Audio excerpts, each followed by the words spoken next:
안녕하세요. 주식경제 유토피아 주토피아에 오신 것을 환영합니다. 자, 오늘의 10월 증시 전망 예보. 자, 이게 오른쪽에 지금 뭔가를 제가 써놨는데 이게 과연 뭘까? 자, 앞으로는 제가 증시 전망을 하기 이전에 날씨 예보, 즉 일기예보를 빗대어서 증시 전망을 요약하는 그런 이야기를 하고 시작할 겁니다. 그러니까 요약을 하고 시작하겠다는 얘기죠. 오늘 할 이야기를 자, 비천둥번개 그치고 소강 상태인 상황입니다. 현재의 상황은 앞으로 한두 차례 비가 내리고 천둥번개가 칠 수도 있습니다. 하지만 조만간 하늘에서 무지개를 볼 수도 있음을 여러분들은 꼭 기억하셔야 됩니다. 오늘 영상은 뉴스와 국제유가 그리고 나스닥 차트 분석을 통해 주식시장을 전망하도록 하겠습니다. 또한 오늘 이제 뉴스에 나온 이스라엘과 팔레스타인 문제가 미국 증시에 어떤 영향을 미칠지 이 부분에 대해서도 간략하게 설명하고 넘어가겠습니다. 구독과 좋아요, 알림 설정 부탁드리고요. 자, 먼저 시작하기 전에 제가 감사 인사를 드리고 시작하겠습니다. 자, SOGG님이 저에게 이렇게 10,000원을 후원을 해주셨습니다. 제가 어제야 후원창이 열렸어요. 어제 새벽에. 그래서 어제 후원창이 열렸는데 이렇게 처음으로 후원을 받게 되니까 되게 기분도 좋고 너무나도 감사드려서 감사의 말씀을 한번 드려야 한다고 생각해서 이렇게 영상에 언급을 하게 됐고 자 앞으로도 이제 후원을 해주시거나 그러면 제가 이런 식으로 꼭 감사 인사를 드리고 시작하도록 하겠습니다. 너무나 감사드리고요. 자 앞으로도 열심히 하도록 하겠습니다. 자 그래서 뉴스를 보죠. 원유 틀어진 사우디 추가 감산 아니면 증산 전환 11월 결정할 것. 여러분 이것 때문이었어요. 국제유가가 그렇게 떨어지는 것 이유가 이미 누군가는 정보를 알고 있었던 거죠. 그래서 주식 그 어떤 주식이든 뭐 선물이든 어떤 시세의 그 정해지는 그게 결국에는 미리 선반영을 한다. 이게 대부분인 것 같습니다. 이거를 알고 누군가가 이미 팔아치운 거예요. 그죠? 그러니까 이미 선반영이 돼 있었던 거죠. 예. 왜 이렇게 떨어지나 했죠, 저는. 그런데 왜 갑자기 사우디가 미국하고 그렇게 등지고 있다가 뭐 갑자기 증산을 한다고 이런 얘기를 할까요? 자, 그 다음 기사에서 우리는 알 수 있습니다. 사우디 석유 증산용이 있다. 미 정부의 통보. 야, 사우디가 갑자기 미 정부에다 먼저 통보를 합니다. 이게 뭐냐면 지금 딜하고 있는 거예요. 자, 이스라엘하고 사우디가 친하게 지내겠대요. 종교적으로 이스라엘하고 사우디는 다르죠? 그쵸? 이스라엘은 유대교, 뭐 기독교 이런 거고 사우디는 이슬람, 순위파잖아요. 근데 이 조건 플러스 증산까지 하겠다. 우리. 그러면 너네 원유 값도 내리지. 인플레이션 때문에 많이 힘들지, 미국아. 그지? 우리가 감산 안 할게. 이제 오히려 증산을 할게. 그러면 원유 폭락할 거 아니야. 자, 대신에 조건을 걸었어요. 자, 우리를 지켜줘. 우리를 지켜줘. 이게 사우디의 지금 셈법이에요. 자, 우리에게 안보를 달라. 무기를 달라. 이렇게 해서 지금 딜을 하고 있는 겁니다.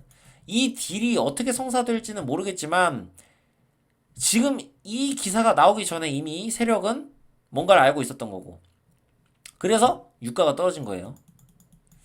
근데 가장 중요한 거는 이제 재밌는 거는 러시아하고 같이 사우디가 어느 정도 합의를 해놓고는 지금 뒤통수를 지금 치고 있는 거예요.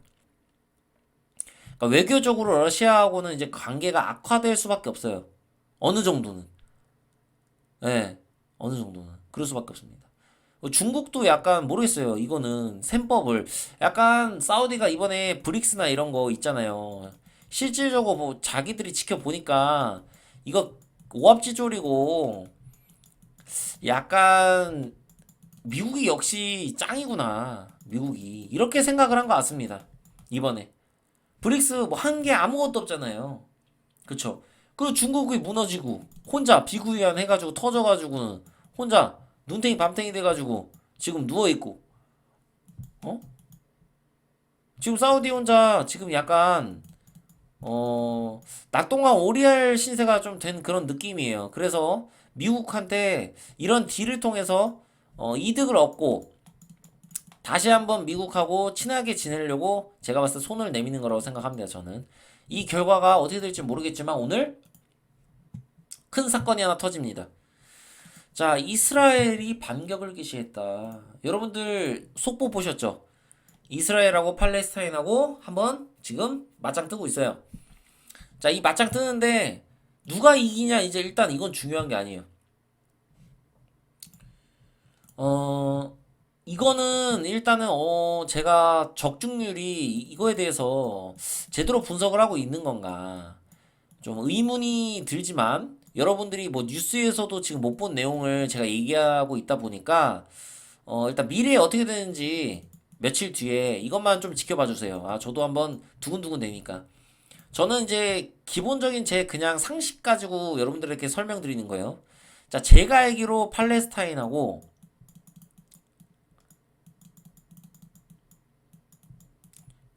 사우디하고 예, 형제 같은 관계예요.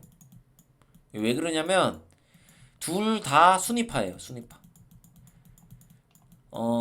중동은 같은 이슬람이라도 우리가 왜 카톨릭하고 크리스찬이 그 기독교가 나뉘어지듯이 얘네도 순위파하고 시아파라고 이렇게 파가 있어요. 근데 시아파는 어쨌든 뭐 이란인데 여기서 이제 시아파는 생각하실 필요 없고 팔레스타인하고 사우디가 이제 순위파라고 생각하시면 돼요. 근데 형제 같은 국가 팔레스타인이 우리의 형제가 이스라엘하고 짱을 떴습니다. 지금 짱을 뜨고 있어. 그러면 사우디는 지금 형님이잖아요. 근데 형님이 어떻게 이스라엘 편을 들 수 있겠습니까? 그리고 이 상황에서 어떻게 사우디가 이스라엘하고 수교를 할 수 있어요? 제가 봤을 때 사우디의 어떤 셈법, 미국하고 딜을 해서 뭔가를 얻어야겠다. 이스라엘하고 친하게 지내고 이거는 제가 봤을 때 실패했다라고 봅니다. 오히려 지금 이 선택이 러시아 러시아에게 이제 신뢰받지 못하게 됐고 사우디가 사우디 이거 외교 완전히 망했다라는 게 제 지금 기본적인 평가입니다. 그리고 국제유가 흔들린다고 봅니다. 저는 국제유가가 갑자기 뛸 거라고 봐요. 자, 일단 월요일날 가봐야 알아요. 이거는. 근데 지금 만약에 세력이 여기 어떤 유가를 던진 세력이 이 사우디하고 이스라엘하고의 수교를 생각하고 앞으로 이 증산에 대한 우려 때문에 던진 거라면 저는 아마도 다시 롱 포지션으로 가져갈 거라고 봅니다. 그래서 국제유가가 저는 뛸 거라고 봐요. 그리고 사람들의 심리도 뭔가 중동에서 뭐가 일어나니까 가뜩이나 이 불안한 유가를 직접적인 뭐 이란이나 이런 나라는 아니지만 아마 움직일 거라고 생각하고 다시 한번 이제 반등이 나올 거라고 생각해요. 국제유가가. 그게 지금의 제 전망이에요. 그러나 이 팔레스타인하고 이스라엘 문제가 어떤 나스닥을 무너뜨릴 만한 무너뜨릴 이슈는 아니다라는 게 제 지금의 판단입니다. 그러니까 요거는 어쨌든 증시에 엄청난 영향을 끼치진 않을 거고 단지 유가에 영향을 끼칠 수 있다. 요 정도로 생각하시면 될 것 같습니다. 다만 여기에 갑자기 뭐 사우디가 갑자기 참전해 이럴 일이 없다는 거예요. 사우디는 이미 지금 미국하고 딜을 한자고 얘기한 마당에 여기서 참전할 수 있겠습니까? 말이 안 되는 거죠. 그러니까 제가 봤을 때는 이거는 어쨌든 단기 악재로 끝날 것이다. 다만 유가를 건드릴 것이다. 요거만 여러분들이 생각하시면 될 것 같습니다. 자, 그리고 이제 미국의 9월 비농업 일자리 수가 33만 6천 개로 깜짝 증가했는데 이때 여러분들이 놀라셨을 거예요. 밑으로 갔다가 위로 갔다가 막 해가지고 그런데 이 위로 간 이유는 제가 봤을 때는 이제 많은 이유가 있어요. 뉴스 보면 이제 여러분들이 또 알게 되실 거예요. 그래서 요거는 이따 얘기하고 여러분들이 이번 달에 주목해야 될 거는 CPI예요. 이게 아닙니다. 그리고 PC 소비자 지출, 개인 소비자 지출 지수, 요거 물가랑 개인 소비 얼마 하는지 이거 여러분들 보시면 돼요. 자, PC는 줄여야 됩니다. CPI도 너무 올라가면 안 됩니다. 그래서 요 경제 지표를 우리가 꼭 짚고 넘어가자, 확인하자 이렇게 말씀드리고 싶습니다. 소비 지표는 제가 알기로 10월 말쯤인 걸로 알고 있습니다. 그래서 10월 말에 우리가 가봐야 돼요. 이건 줄어야 돼요. 예. 하원 의장 해임으로 셧다운이 임박했다. 신용등급 내려갈까요? 여러분 이 악재가 지금 계속 진행되고 있죠? 그런데 이 악재는 우리가 이제 조금은 덜 신경 써도 된다. 저는 이렇게 말씀드리고 싶어요. 근데 이거를 덜 신경 써도 되는 이유가 생겼기 때문에 그런 거예요. 셧다운이라는 게 증시에 충격을 줄 수 있고 앞으로 증시가 오르는데 영향을 미칠 수가 있습니다. 그래서 어쨌든 우리가 이거를 항상 살펴보되 이거보다 더 중요한 게 생겼으니까 일단은 그걸 먼저 보자는 거예요. 자, 바이든, 시진핑하고 내달 미국서 짝짝꿍 한대요. 만나서 정상회담 한대. 이게 어떤 의미가 있냐면요, 여러분, 증시를 상승시킬 수가 있습니다. 이거는 증시를 상승시킬 수 있는 호재예요. 이게 지금 처음 나온 거예요. 그러니까 지금의 이 하락을 막을 수 있다는 거예요. 그러나 이거는 지금 현재 실무 협상 중이에요.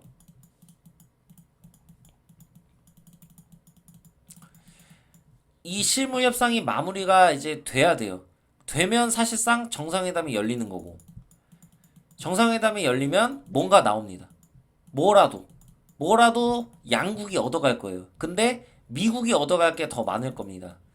아마 중국이 저는 뭔가를 포기할 거라고 봐요. 지금 중국이 매우 위험한 상태거든요. 시진핑이 그걸 더 잘 알 거예요. 부동산 문제 때문에 지금 미국하고 뭐 싸울 지금 그런 상황이 아니에요. 그래서 저는 이번 정상회담 때 생각보다 뭔가 아무것도 아니게 끝나진 않을 거고 당연히 왜냐면 실무 협상을 하고 하는 거니까 뭔가가 나올 텐데 그 뭔가가 생각보다 좋을 수도 있겠다.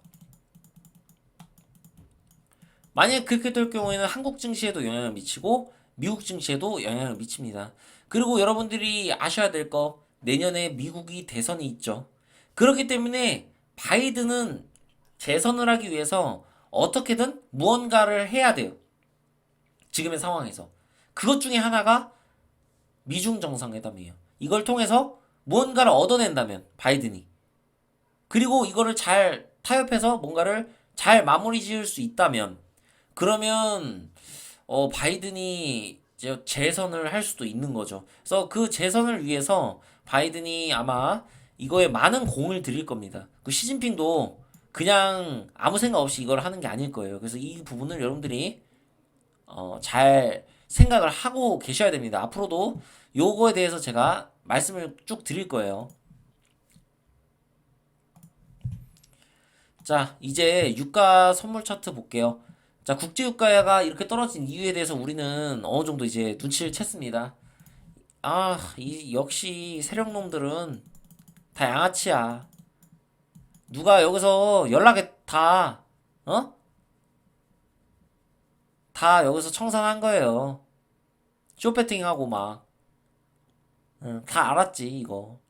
이게 선반영된다는 게 말이 됩니까? 어쩐지 무슨 뭐 수요 때문에 갑자기 5%가 내리고 막 계속 내린다게 이상하긴 했어. 지금 10월 7일밖에 안 됐어요, 여러분. 일주일이 됐는데 이 정도가 내린 겁니다. 근데 지금 팔레스타인과 이스라엘의 전쟁으로 인해 저는 얘가 꼬리를 달 거라고 보고 있습니다. 자, 그런데 국제유가가 설사 11월에 사우디가 결국 감산 여부를 결정한다고 했잖아요. 근데 사우디가 결국 감산을 만약에 결정할 경우에는 얘가 더 오를 수 있어요. 그렇지만 이 추세를 뚫고 갑자기 올라갈 수는 없다. 그렇기 때문에 맞고 떨어질 것이다. 여러분들 이렇게 생각해야 됩니다. 네, 그래서 국제유가는 일단은 우리가 지켜보자. 내 말대로 이 팔레스타인과의 어떤 이스라엘과의 전쟁이 국제유가에 얼마나 큰 영향을 미치는지 한번 지켜보도록 하자고요. 예, 저는 일단은 일시적으로 꼬리를 달 거라고 보고 있습니다. 자, 나스닥 100 차트 우리가 보면서 이야기할게요. 자, 나스닥 같은 경우는 우리가 지금 매우 긍정적인 모습이라고 일단 단기적으로 볼 수 있습니다. 왜? 121선을 아주 강하게 지지를 하고 여기서 단기 추세를 돌리는 흐름이 나왔으니까. 그러나 얘는 언제든지 밀릴 수 있다. 왜? 일단 차트를 보면서 이야기해 볼까요?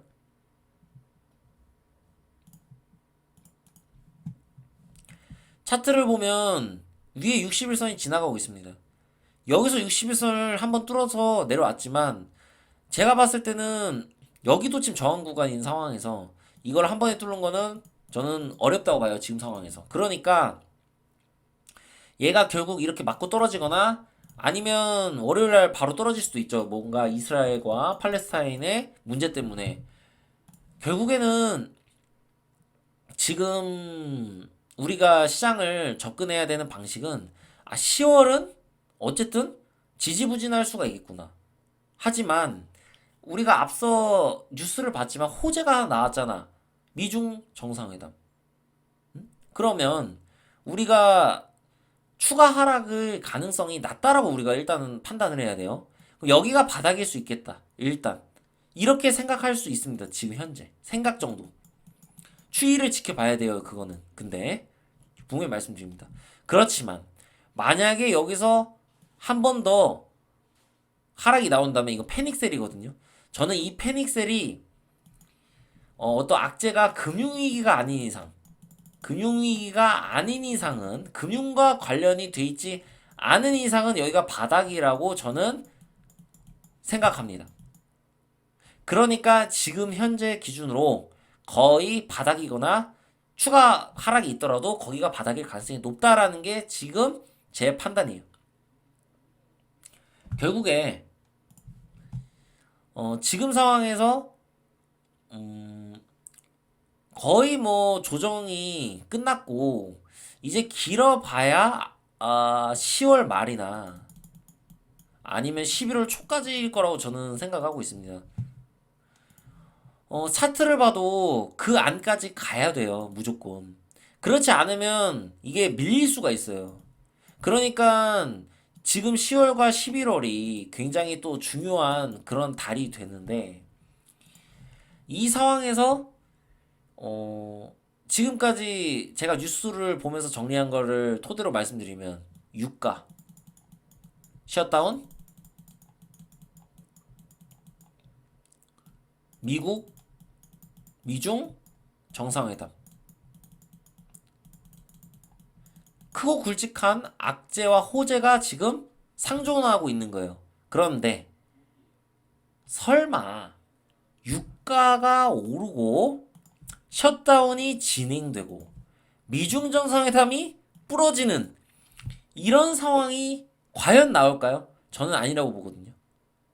분명히 저는 최소한 미중 정상회담은 이루어질 거라고 보고 만약에 셧다운이 뭐 일어나고 유가가 오르더라도 아니면 셧다운이 안 일어나고 뭐 미중 정상회담이 부러져도 뭐 유가가 내려간다든지 이런 저는 호재와 악재가 공존할 수 있다고 생각해요. 그렇기 때문에 크게 밀리지 않을 거라고 봅니다. 차트를 봐도 그렇고 거의 제가 봤을 때는 바닥이거나 바닥 근처예요. 지금 상황이. 그래서 여러분들이 10월을 두려워할 필요가 없다. 두려워할 필요 없다. 오히려 기회로 삼아도 될 것 같습니다. 기회로 삼아도. 자, 그러니까 여러분들은 좀 여유롭게 마음을 가지셔도 되는 거예요. 그러면 만약에 얘가 이렇게 튀어서 여기를 안착하는 상황이 오면 여러분들은 이런 상황에서 뭐 공략을 하시던가, 만약에 제가 이제 말씀드리고 싶은 거는, 아니면 이게 추가적으로 내려갈 수 있는 시나리오를 하나 짜두고 생각하시고 여기에서 매매를 하시는 게 저는 좋을 것 같습니다. 예. 그렇게 했을 때 제가 봤을 때는 결국 바닥이 나오고, 지금의 상황을 봤을 때 11월이나 12월에는 무조건 반등이 나올 거라고 봅니다. 그 반등이 어떤 식으로 나올지 모르겠지만 제가 앞서 말씀드린 것들이 다 만약에 다 잘 풀리는 거야. 뭐 유가, 뭐 미중 정상회담, 그리고 저기 그 셧다운, 이게 만약에 다 잘 풀렸다라는 가정하에 이거는 정고점을 뚫을 수 있습니다. 이거 다 잘 풀리면.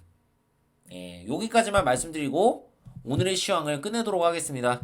오늘 뭐 이스라엘 문제가 터져서 굉장히 불안해하신 분들도 있을 거라고 생각하는데, 지금 현재 이 차트 상황을 봤을 때는 제가 봤을 때 그것이 큰 문제로 불거지지는 않을 것이다라는 게 제 판단입니다. 물론 출렁일 수는 있습니다. 근데 그 부분을 여러분들이 너무 두려워하지는 마세요. 금융자만 안 뜨면 됩니다. 금융, 부동산, 이런 문제 키워드, 이런 것들만 안 나오면 분명히 증시는 상승할 수 있을 가능성이 훨씬 높다라고 여러분들이 생각을 하시길 바라겠습니다. 그래서 앞으로 이 시장을 긍정적으로 보시고 10월의 조정을 즐기셨으면 좋겠습니다. 자, 구독과 좋아요, 알림 설정 부탁드리고요. 주식경제 유토피아 주토피아였습니다. 감사합니다.